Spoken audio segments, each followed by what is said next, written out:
সারা রাত মোবাইল টিপে সকাল 9টা থেকে মোবাইলের মাঝে চার্জ নাই, মোবাইলের মাঝে চার্জ নাই। এবার মাইকিং চলে সকাল 8টা থেকে বিকাল 4টা পর্যন্ত কারেন্ট থাকবে না। এবার টেনশন আছে না? নাই, সারাদিন কারেন্ট থাকবে না। আর যদি কারেন্ট না থাকে আমার মোবাইলটা বন্ধ হয়ে যাবে, আর ওই পারে কথা বলা যাবে না। এবার ওই পার থেকে রাগ করবে কি করবে না? করবে। এবার যখন বিকাল 4টা বেজে গেল, যেই মাত্র কারেন্ট আসলো আর মোবাইলটা চার্জে লাগাইয়ে টিপানো আরম্ভ। এবার মেসেজ করে হাই, এবার গিয়ে দেখে ওই পার থেকে ব্লক করে দিছে, ব্লক করে দিছে। এবার ছেলেটা তো টেনশনে আছে, আরে ব্লক করে দিল, আমাদের তো ভালোবাসা কোথায় গেল?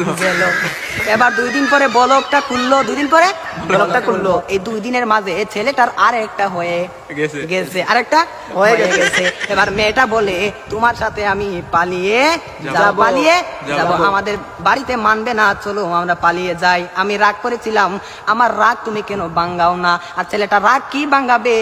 এই 2 দিনের মাঝে আর একটা কপালের মাঝে জুইটা গেছে। ওই মেয়েটা বলে চলো আমরা পালিয়ে যাই, ছেলে বলে চলো। এবার ছেলেটা মনে মনে ভাবে তোমার একটা শিক্ষা দিতে হবে। এবার মেয়েটা সকালে স্টেশনের মাঝে গাড়ি গুটি লইয়া রেডি। এবার ছেলেটা তো আসে না, আর মেয়েটা বাড়িতে কি যাবে?